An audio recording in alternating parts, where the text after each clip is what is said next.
Hey guys, welcome back to Stupid Da Vinci, where today we're going to talk about some of the table saw upgrades that I've been making to my table saw to really take a pretty good table saw and round it out to be that table saw that I've always wanted. So stay tuned.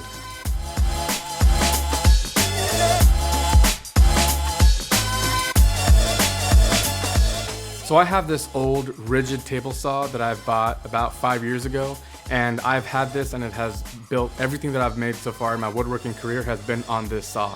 And I really love it. And I actually used it to build the first half of my kitchen, which I built last year. Now I'm actually taking a break, and now that I don't have as much help from my friends and my brother-in-law who now have work and a new baby, I decided this would be the time to add things like an extended fence and a outfeed table and certain things that would really help me get my table saw to perform really well. So I had been eyeing this Powermatic table saw that I really wanted for a while, and I told my wife that I wanted to buy one. It was about 2,500 bucks, and she said, "You've built an entire kitchen with this table saw, why on earth would you want to buy something else?" And it got me thinking. She was right. I actually love this table saw. It is really fantastic.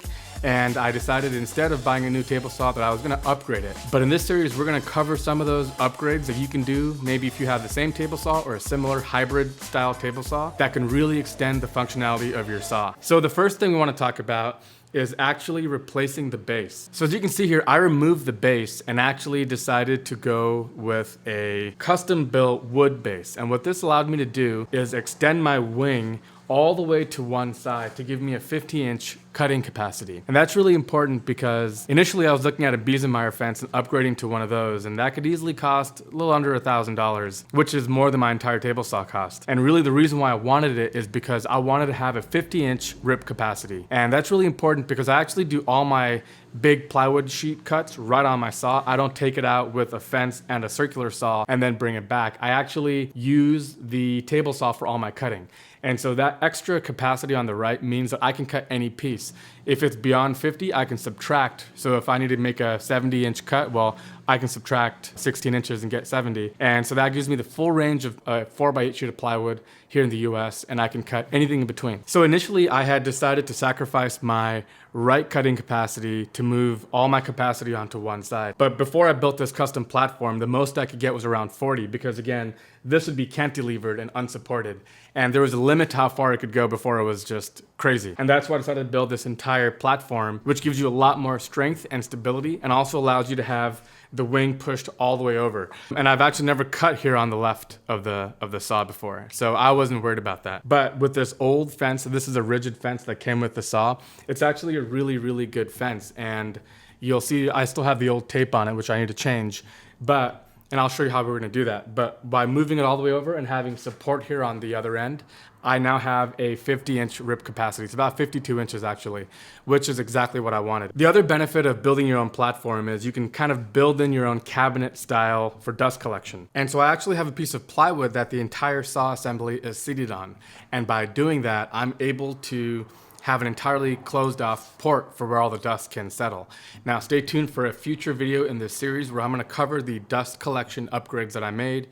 So stay tuned for that. We're not gonna cover that in this video. But between that and also, if you look here now, I have all this space where now I can build in cabinets and I can actually replace this old floor cabinet that I had sitting around. And instead I can use my table saw with its built-in drawers as the new kind of storage solution that I can stick over in that corner. And of course, by having this support here on the very end, I can build an entire new table structure here in the center for, again, more support. Instead of having the wood just kind of floating, I can have more support here, and I'll show you how I did that as well. So I'm gonna take you into the modeling software now, and here you'll see how I came up with this design. Pretty much you just wanna measure your saw, what you're working with, and just kind of match it to the floor. You'll notice that I used a lot of lap joints for where the 2x4s meet to keep it really clean and also strong. This whole structure is really strong in all the axes except for in shear. So shear is your loading that comes in this plane, and that's the only place right now where this new platform is weak. But that will be fixed when I build in my drawers because the drawers will have a full back, and the entire cabinet assembly that will be going in down here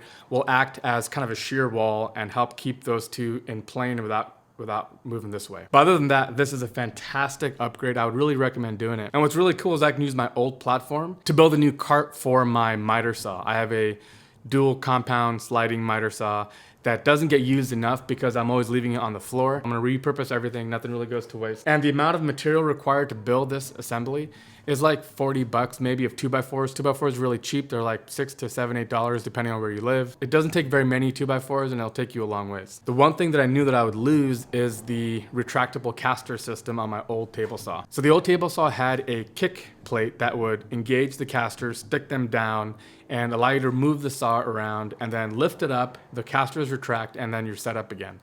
But to be honest, the old base, because it was so narrow and the saw was so big and hung over both sides, it was never very sturdy. And I didn't like how it felt. It didn't feel planted. If I brought a big sheet of plywood onto the saw would move around in every direction. This new platform, I'm happy to report, has none of those problems. It really is nice and stable, and it makes using it a pleasure. But the one thing I knew I had to do was account for the fact that I need to be able to move this saw around.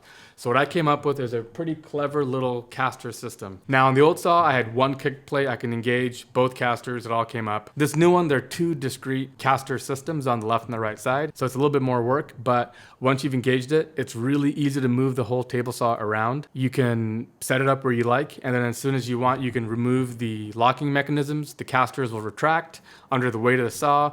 It'll plant down on the 2x4s, and you're ready to rock. That is a really fantastic upgrade that I think you're gonna enjoy as well. Those are the main reasons why you should build a platform for your table saw. And then from there, the options are really endless, actually. You could build your own kind of custom outfeed table. You can do all kinds of different things like that. I actually have an outfeed table here that is hinged on the back of the table saw. And I actually built this before I built the platform, so the height isn't quite right. So stay tuned for a future video where we're gonna talk about this foldable design for a outfeed table and what it looks like when it's fully up. And it's really nice as well, but that'll be in a future video. So we're also gonna talk about how you can build this. This is my old fence, and actually, as you can see here, I've added onto it. So now there's a little bit before the blade and a little bit after the blade. And this extended fence helps you cut big pieces of plywood again. I like to take big sheets of plywood and cut it on my saw, and the more contact you have with the wood, the easier it is to guide through the cut. And once I got this on, I'm actually able to cut big pieces of plywood all by myself with the outfeed and this new side feed. I'm really surprised to say that I can really cut most everything. If it's a really, really hard cut, I'll probably call my wife or a friend to help me through it. But by and large, I think I can do most of my stuff. And the last part of this series is going to be talking about how to make your own zero clearance insert for your table saw. This is a great upgrade as well. It really helps minimize tear out in your cuts, and it also really helps with smaller pieces. If you're cutting small pieces, then you can't really rely on the custom cutouts that it comes with. Building your own zero clearance insert is really easy, and it's something I would recommend you do. And when you do, just make 5 or 6 of them at a time. That way you have them all ready and you can use them for different things. This might be your straight cut. Maybe use a different one for dados. Maybe use a different one for when you cut at an angle. And so if you have a bunch of these laying around, you can make sure you don't screw up any one too much, and you can use them for pretty much anything. Now we know that what we talked about is specific to my saw kind of, but the ideas I think will apply to most saws. Now I have a hybrid saw that has a belt drive. That means the motor hangs out the back. It gives you a much smoother blade action, and there should be less wobbling. And it also has a cast iron top, which I recommend. And if you're curious about what I would recommend as far as buying a table saw or kind of like a buyer's guide, let me know. I can make a video about that. And if you can get a cabinet saw, of course, get a cabinet saw. But if you can't, you can build your own with a little bit of work.